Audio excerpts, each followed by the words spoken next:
one of the greatest civil rights leaders in the United States for over the last 50 years. He has also been one of the greatest educators of men and boys over the last 50 years.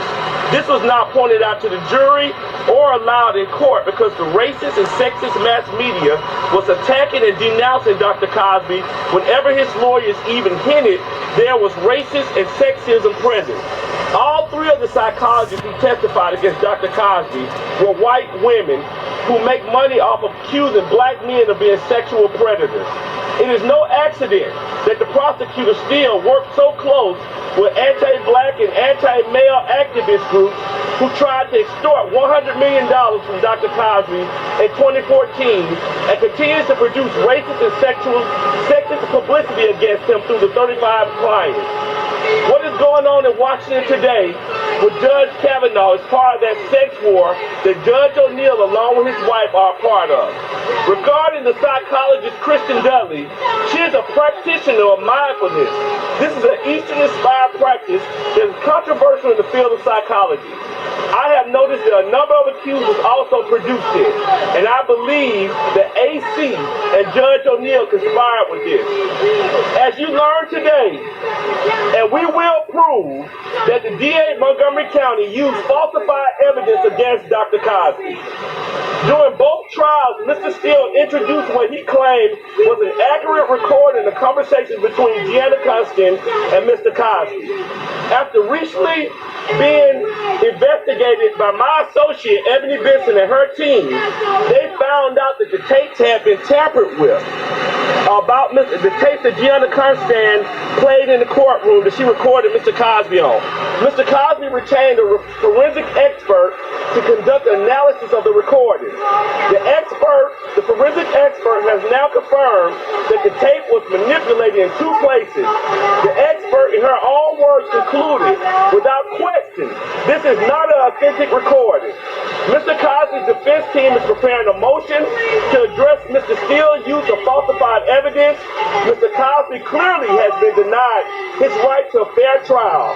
These injustices must be corrected immediately. Mr. Cosby is doing great. Ebony Benson is going to read a statement from Mrs. Cosby.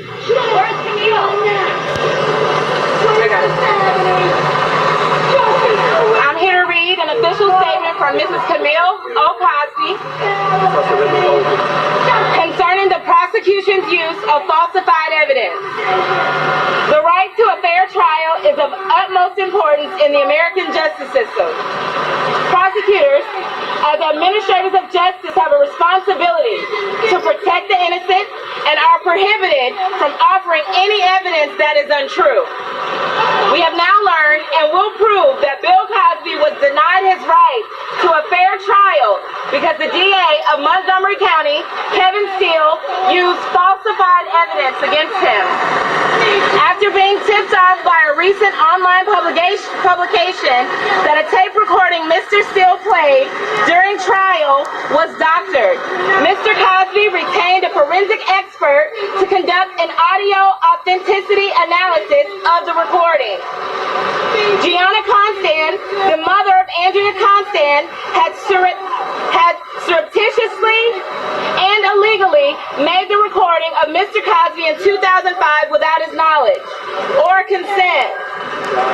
That recording was provided to Bruce Castor while he was DA of Montgomery County. Mr. Castor determined that Gianna Constand's surreptitious recording constituted a potential felony under Pennsylvania's law, which required Ms. Constand to obtain Mr. Cosby's consent to the recording. Years later, in 2014, Kevin Steele beat Mr. Castor for DA by unethically attacking him for not prosecuting my husband. He thereafter used the illegal recording in both trials, claiming that it was an authentic recording of the 2005 conversation.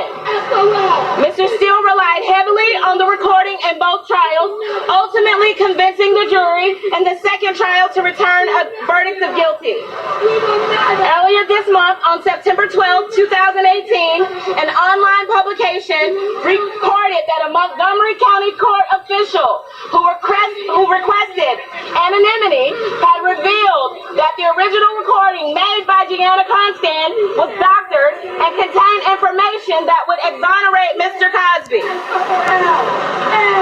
The defense team immediately sent its copy of the recording to a forensic expert who, after extensive analysis, has unequivocally concluded, quote, "This is not a true representation of the original content or conversation.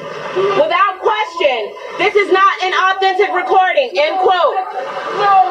At no time before or during the trial did the DA disclose that the recording was inauthentic, much less that it had been falsified. After the media report surfaced on September 12th, Montgomery County detectives acknowledged and confirmed to the defense team that they could not authenticate the recording and did not know who made the original recording. Mr. Cosby's defense team will be filing a motion seeking immediate relief for the prosecution's use of this falsified evidence. The DA's use of this falsified audio clip at trial is deeply prejudicial, yet it represents just one of many issues that resulted in the denial of Mr. Cosby's right to a fair trial. These egregious injustices must be corrected.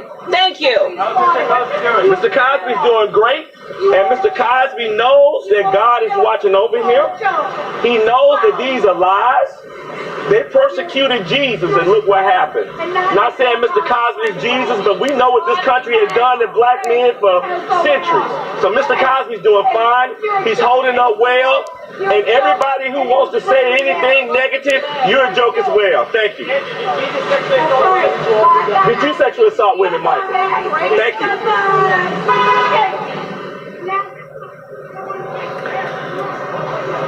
Okay, so that was Bill Cosby's publicists speaking out on what they're referencing, falsified evidence, this audio tape.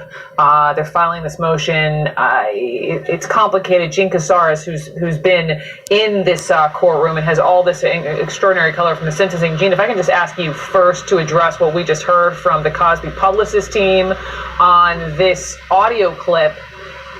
Talk to me about that. Explain that. What they're talking about is that it is the audio tape that Andrea Constand's mother made of Bill Cosby when he called her to try to talk about what had happened with Andrea. She had gotten a tape recorder and she recorded it. It was evidence in this trial.